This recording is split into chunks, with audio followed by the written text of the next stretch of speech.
ఒక్కసారి కొమ్మూరి గోల్డ్ కి కాల్ చేయండి. తాకట్లో ఉన్న మీ బంగారాన్ని విడిపించి మార్కెట్ ప్రైస్ కి వాళ్ళు కొనుక్కుని మిగతా డబ్బులు మీకు ఇచ్చేస్తారు. హాయ్, వెల్కమ్ టు మనం టీవీ. మనం టీవీ మన కోసం. నేను మీ జర్నలిస్ట్ మనోజ్. సో గత 4-5 రోజులుగా పరకాల టికెట్ కోసం ఏదైతే కొండా సుస్మిత కాంగ్రెస్లో ఒక దుమారాన్ని రేపారు. ఇప్పుడు ఏకంగా సీఎం స్థాయిలో ఉన్న వ్యక్తి కాంగ్రెస్ని అంటే దాదాపుగా 2019 నుంచి 2023 ఎన్నికల్లో ఎట్టి పరిస్థితుల్లో కాంగ్రెస్ని అధికారంలో తీసుకురావాలి, తానే సీఎం అవ్వాలని కష్టపడ్డ వ్యక్తి రేవంత్ రెడ్డి. ఇప్పుడు ఆయన ముందు ఒక టాస్క్ కనపడింది. సో ఎందుకు కనపడుతుంది ఏంటి అంటే, సరిగ్గా కొండా సుస్మిత పరకాల టికెట్ కోసం ఆవిడ తనదైన స్టైల్లో పోరాటం చేస్తున్నారు. ఆవిడకే టికెట్ కావాలని ఆవిడే అనౌన్స్ చేసుకున్నారు. సరే, కాంగ్రెస్ లాంటి జాతీయ పార్టీలు లేదంటే బీజేపీ లాంటి జాతీయ పార్టీలు ఏవైనా సరే ప్రాంతీయ పార్టీలను పక్కన పెడితే జాతీయ పార్టీలతో ఎలా ఉంటుంది, అది ఉప ఎన్నికైనా లేకపోతే జనరల్ బాడీ అయినా ఏదైనా సరే, ఏ ఎన్నిక కానివ్వండి, పైనుంచి వచ్చే సీల్డ్ కవర్ వాళ్ళ భవితవ్యాన్ని డిసైడ్ చేస్తుంది. ఏ జాతీయ పార్టీకైనా అంతే. సో ఇలాంటి నేపథ్యంలో పరకాల టికెట్ తనకే కావాలని చెప్పి చాలా కరాఖండిగా ఆవిడనే ప్రమోట్ చేసుకునే పరిస్థితిలో భాగంగా ఇప్పుడు ఆవిడ కొన్ని మాటలు మాట్లాడటం జరుగుతుంది. ఒకసారి ఆవిడ సుస్మిత ఏమంటుందో విన్నాం. రేవంత్ రెడ్డి, నువ్వు గాని రేవంత్ ప్రకాష్ రెడ్డి, రేవంత్ రెడ్డి నువ్వు గాని రేవంత్ ప్రకాష్ రెడ్డి గాని వాళ్ళ తాత గాని వాళ్ళ అయ్య గాని ఎవరైనా గాని నేనే ఇక్కడ ఎమ్మెల్యేని, ఖచ్చితంగా నేనే నిల్చుంటా, నేనే గెలుస్తా, ఖచ్చితంగా నేనే నిల్చుంటా, ఖచ్చితంగా నేనే గెలుస్తా అని చెప్పి కొండా సుస్మిత కుండ బద్దలు కొట్టేసింది పరకాల్లో పెట్టిన మీటింగ్లో. ఓకే, ఇప్పుడు అక్కడ ప్రకాష్ రెడ్డి ఎమ్మెల్యేగా ఉన్నారు. రీసెంట్గా ఏదైతే ఈవిడ చేస్తున్నటువంటి ఆవిడ కార్యక్రమాలు కావచ్చు, వాళ్ళ కార్యకర్తలను తీసుకెళ్ళి కొన్ని ఈవెంట్స్ పెట్టుకోవడం, కొన్ని శుభకార్యాలకి ఈవిడ వెళ్ళి అటెండ్ అవ్వడం, ఎవరైనా చనిపోయినా సరే వాళ్ళ ఫ్యామిలీ దగ్గరికి వెళ్ళి పరామర్శించడం, కొండా సురేఖ కూతురిగా ఈవిడికంటూ తనదైన మార్పు వేస్తున్నారు తప్ప కొండా సుస్మిత అనే వ్యక్తి నిజంగా ఇవాళకి వార్తల్లోకి వచ్చేంత వరకు పరకాల టికెట్ నాదే, కాంగ్రెస్ ఏంటి, లేకపోతే సీఎం రేవంత్ రెడ్డి అలా అయ్యేంటి, ఆయన ఏంటి అని చెప్పి మాట్లాడేంత వరకు నిజంగా తెలుగు రాష్ట్రాల ప్రజలకి చాలామందికి కొండా సుస్మిత అనే వ్యక్తి ఎవరో కూడా తెలియదు. సో ఇలాంటి నేపథ్యంలో ఇప్పుడు ఏం జరిగింది, టికెట్ నాకే కన్ఫర్మ్ చేయండి అని చెప్పి అడగటం వేరు, డిమాండ్ చేయడం వేరు. ఇక్కడ రిక్వెస్ట్ కాదు, ఇక్కడ నేను ఆయనకన్నా రేవూరి ప్రకాష్ రెడ్డి కన్నా కూడా నెక్స్ట్ లెవెల్లో నేను ఇక్కడ రాజకీయం చేస్తా. సో పర్టికులర్గా ఆయన చేసే కొన్ని మిస్టేక్స్ ఏవైతే ఉన్నాయో అవి నేను పరకాల్లో రిపీట్ అవ్వనివ్వను. ఎట్టి పరిస్థితుల్లో పరకాలని కాంగ్రెస్కి కంచుకోట చేస్తా అని చెప్పుకోవడం కాకుండా వాళ్ళయ్యా వీళ్ళయ్యా వాళ్ళమ్మ ఏలమ్మ అని చెప్పి మాట్లాడటం నిజంగా కరెక్ట్ అంటారా? సో ఇలాంటి నేపథ్యంలో దీనికి సరిగ్గా షోకాజ్ నోటీసులు ఇవ్వడం జరిగింది. ఏదైతే కాంగ్రెస్ పార్టీకి సంబంధించి ఈ యొక్క షోకాజ్ నోటీసులు కూడా ఇచ్చారు. ఇదిగోండి, ఇది కొండా సుస్మితకి సంబంధించిన షోకాజ్ నోటీస్. సో విషయం ఏంటి, టీపీసీసీ క్రమశిక్షణ కమిటీకి సంబంధించి డాక్టర్ మల్లు రవి, ఆయన ఎంపీగా ఉన్నారు. సో ఆయన ఒక క్రమశిక్షణ కమిటీ చైర్మన్గా ఉన్నారు. ఏదైతే విరుద్ధంగా వ్యవహరించినటువంటి ఈ యొక్క పరకాలలో జరిగిన ఒక సీఎం ఈవెంట్కి సంబంధించి ఆయన మళ్ళీ రేవూరి ప్రకాష్ రెడ్డిని గెలిపించాలి అంటూ కొన్ని వివాదాలకి రేవంత్ రెడ్డి పుల్ స్టాప్ పెట్టే ప్రయత్నంలో భాగంగా ఏదైతే కొండా సుస్మిత అంటే ఒక లిమిట్ క్రాస్ చేసి మాట్లాడారో దానికి సంబంధించి కొండా సురేఖకు ఈ యొక్క షోకాజ్ నోటీస్ జారీ చేసింది టీపీసీసీ.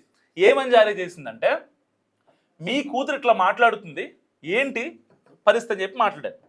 సో వాళ్ళు ఏం చెప్పారు, కొండా సురేఖ ఏం చెప్పింది, నా కూతురు మాట్లాడిన దానికి నాకు ఎలాంటి సంబంధం లేదు, నేను ఒక దేవాదాయ శాఖ మంత్రిగా ఉన్నాను, నాకంటూ ఒక గౌరవాన్ని ఇచ్చారు పార్టీలో, కొన్ని కీలక వ్యాఖ్యలు చేసినా సరే అయితే కొన్ని కాంట్రవర్సీస్ ఉంటారు ఆవిడ కొండా సురేఖ బేసిక్గా.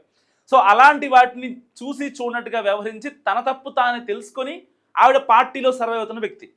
సో దీన్ని కొండా సురేఖ అధిష్టానానికి వివరణ ఇలా ఇస్తే, కొండా సుస్మిత మాత్రం ఒక స్టెప్ ముందుకెళ్ళి అంటే ఎంతైనా సరే కొండా ఫ్యామిలీకి ఒక ముద్దుల కూతురు కదా, మరి ఆ డాడ్స్ లిటిల్ ప్రిన్సెస్ మాటల వెనుక ఆంతర్యం ఏంటో ఇప్పటికీ ఎవరికి అర్థం కాని సిచ్యువేషన్. ఎట్టి పరిస్థితుల్లో పరకాల్లో టికెట్ నాకే ఇవ్వాలని చెప్పి కరాఖండిగా మాట్లాడుతున్నారు. సో లేకపోతే ఇండిపెండెంట్గానే పోటీ చేసి గెలవబోయే కాంగ్రెస్ అభ్యర్థిని నేను అక్కడ నాశనం చేస్తా అంటూ కూడా ఆవిడ మాట్లాడుతున్న పరిస్థితి. సో ఇలాంటి నేపథ్యంలో కొండా సురేఖ వివరణ ఇచ్చిన తర్వాత ఏం జరిగిందంటే, ఈవిడ ఏదైతే కొండా సుస్మిత చెప్పిన మాటలు ఏంటంటే, మా అమ్మ ఇలా చెప్పుద్దా, నాకును పార్టీకి సంబంధం లేదని మాట్లాడుద్దా అని చెప్పారు. సో ఇప్పుడు ఎవరు సేఫ్ గేమ్ ఆడుతున్నారు ఇక్కడ? కొండా సురేఖ ఏమో నా కూతురికి మాటలకి నాకు సంబంధం లేదు, ఆవిడ నాకు అంటగట్టేసి నన్ను బ్యాట్ చేయి మాకని చెప్పి మాట్లాడుతుంది. ఎందుకంటే కొండా సురేఖ అనే వ్యక్తి నిర్ణయాలు చాలా స్ట్రాంగ్గా తీసుకుంటారు, దాంట్లో ఎలాంటి భిన్నాభిప్రాయం లేదు. ఎందుకంటే అప్పుడప్పుడు వైఎస్ఆర్ ఫ్యామిలీ ఉన్నప్పటి నుంచి వాళ్ళు కాంగ్రెస్కి ఒక కట్టప్పలాగా పనిచేశారు. సరే వాస్తవానికి కొండా సురేఖ వాళ్ళ హస్బెండ్కి ఆయనకి ఎమ్మెల్సీ ఇస్తా అని చెప్పారు, ఇవ్వలేదు. దాన్ని ఇప్పుడు అడ్డు పెట్టుకొని ఈ యొక్క కొండా సుస్మిత ఏం చెప్తుంది, రేవంత్ రెడ్డి మీద కాంగ్రెస్ మీద నెపం వేస్తుంది. ఏమని, అప్పుడెప్పుడో మాకు ఇస్తా అని చెప్పారు, మేము వైఎస్ఆర్ ఉన్నప్పటి నుంచి కాంగ్రెస్కి మేము కట్టప్పలా పనిచేస్తుంటే మమ్మల్ని పట్టించుకోరా అంటూ వాళ్ళల్లో ఒక విభేదాన్ని రేపే ప్రయత్నం చేస్తున్నారు. వాస్తవానికి యువత రాజకీయాల్లోకి రావాలి. రేపొద్దున ఒకవేళ అంటే డీలిమిటేషన్ జరిగితే, నియోజకవర్గాల పునర్విభజన జరిగిన తర్వాత ఒకవేళ జరిగే మూమెంట్లోనో సరిగ్గా ఇంకా 2 ఏళ్ళు టైం ఉంది. సో ఈ 2 ఏళ్ళు కనుక ఇంకొక 1 ఇయర్ ఆగితే అనవసరంగా తీగ తెంపుకోవడం బెటరా, అలా పట్టుకోనుండి 2 ఏళ్ల తర్వాత నియోజకవర్గాల పునర్విభజన జరిగినప్పుడు ఈ యొక్క మహిళా రిజర్వేషన్ బిల్లు కూడా పాస్ అయితే 33% మహిళలకు రిజర్వేషన్ వస్తుంది. అండ్ మీకు కావాల్సిన కాన్స్టిట్యున్సీలో ఏమైనా అటు ఇటు అయితే కొన్ని మండలాలు కలిసి మీ కాన్స్టిట్యున్సీలో కొన్ని మండలాలు, పరకాలలో కొన్ని మండలాలు అండ్ వేరే దానికి సంబంధించిన కొన్ని మండలాలు కలిసి ఒక కొత్త నియోజకవర్గం ఏర్పడితే అప్పుడు మీకు ఛాన్స్ ఉండే అవకాశం ఉంటుంది కదా. అనవసరంగా ఎందుకు లాజిక్ మిస్ అవుతున్నారో ఎవరికి అర్థం కావట్లేదు. సో ఇప్పుడు కొండా సుస్మిత మరి హీరోనా ఇక్కడ విలనా ఎవరికి అర్థం కానటువంటి సిచ్యువేషన్. సో ఇందిరా శోభన్ ఒకసారి మాట్లాడుతున్నారు, ఆవిడ మాట్లాడుతుంది. వాక్యాలకి ఇవాళ మొత్తం అంతా కూడా పక్కపాట ట్రోల్ చేస్తున్నారు మమ్మల్ని. ఎందుకు ట్రోల్ చేసిన అవసరం ఏమొస్తుంది? దేని గురించి? ఎవరి దగ్గర ఏ అవినీతి ఏం చేశారని నీ దగ్గర ఏం చిట్టా ఉందని నువ్వు మాట్లాడుతున్నావు? నీ దగ్గర ఉంటాయి దర్యాప్తు సంస్థలు ఉన్నాయి, దమ్ముంటే. అది లేదు, మళ్ళా ఏదో ఒకటి చూపాలా, ఇంకొకటి పబ్బం గడుపుకోవాలా. ఇదేనా నువ్వు చేసే రాజకీయం? ఇలా ఉన్న ఈ ప్యానల్లో ఉన్న 5 కూడా 10-15 సంవత్సరాల నుంచి దొప్పించుకుంటున్నాం. అంటే నువ్వు మాట్లాడే మాటలను బట్టి చూస్తే నీ సరే దొప్పించుకుంటున్నాం అంటే ఆవిడ అన్న మాట ఏంటంటే, వాస్తవానికి కాంగ్రెస్ లాంటి జాతీయ పార్టీలో సో మనమెంత లాయల్గా ఉంటామో మనకు వచ్చేది కూడా అంతే లాయల్గా ఉంటుందని ఆవిడ అభిప్రాయం. సో ఆవిడ కొంచెం తెలంగాణ సెలవు నాటుగా చెప్పారు, నేను కొంచెం దాన్ని విశదీకరించి మీకు చెప్పడం జరిగింది. సో ఇలాంటి నేపథ్యంలో కొండా సుస్మిత ఆవిడ మాట్లాడిన మాటలు ఏంటంటే, ఇంకొకసారి తర్వాత సీఎం రేవంత్ రెడ్డి నా టార్గెట్ కాదు, కాంగ్రెస్ నా టార్గెట్ కాదు, పరకాల టికెట్ నా టార్గెట్ కాదు, మరి ఏం టార్గెట్ ఇంకేవిడికి? రేవంత్ రెడ్డి వర్గాన్ని, రేవంత్ రెడ్డిని, ఆయన చుట్టూ ఉన్న క్లోజ్ క్వార్టర్ని ఇవి టార్గెట్ చేసి మాట్లాడి వాళ్ళ చుట్టూ ఉన్న వాళ్ళంతా అవినీతి అక్రమాలు అరాచకాలు చేశారని ఆ గంటాపదంగా కుండబద్దలు కొట్టినట్టు మాట్లాడినటువంటి వ్యక్తి నిజంగా కొండా సుస్మిత. గడిచిన ఏదైతే ఈ 3 ఇయర్స్లో ఎక్కడా కూడా రేవంత్ రెడ్డి మీద అన్యాయం చేశారు, అరాచకం చేశారని చెప్పి కాంగ్రెస్లో ఇప్పటిదాకా ఎవరో మాట్లాడలేరు. కానీ కొండా సురేఖను అడ్డం పెట్టుకొని కొండా సుస్మిత మాట్లాడిన మాటలు ఇప్పుడు నిజంగా అంటే రేవంత్ రెడ్డి ఎలాంటి నిర్ణయం తీసుకుంటారు అనే దానిపై ఇప్పుడు చాలామంది ఆసక్తి చూపిస్తున్నారు. సో వాస్తవానికి ఇక్కడ కొండా సుస్మిత చేసినటువంటి మిస్టేక్ ఏదన్నా ఉందా అంటే నా పరంగా చెప్తున్నా. సో ఇక్కడ ఒకవేళ నియోజకవర్గాల పునర్విభజన లేదంటే ఆవిడ అంటే సొంత మార్క్ వేసుకుందాం అనుకుంటున్నారు కదా. ఎందుకంటే కొండా సురేఖని అడ్డు పెట్టుకొని కొండా సుస్మిత రాజకీయాలు చేయాలనుకోవట్లేదు. కొండా సుస్మిత రాజకీయాల్లోకి వెళ్ళిన తర్వాత అండ్ ఆవిడ కొన్ని కార్యక్రమాలు చేయటం అండ్ ప్రజలకి ఇంకా దగ్గర అవ్వడం అండ్ కష్టాల సుఖాలు నేనున్నా అనే ఒక భరోసాని ఇండైరెక్ట్గా ఆవిడ ఇవ్వడానికి చాలా అంటే చాలా ప్రయత్నం చేస్తున్నారు. సరే కొండా ఫ్యామిలీ దగ్గర ఆల్మోస్ట్ డబ్బు ఉంది, వాళ్ళకంటూ ఒక ఫేమ్ ఉంది. కొండా ఫ్యామిలీ అంటేనే వరంగల్ జిల్లాలో అదొక సెన్సేషన్. సో మరి ఎప్పటి నుంచో ఉన్నారు, ఫ్యాక్షనిజం ఇవన్నీ చూశారు, అన్నీ బయటకు వచ్చారు.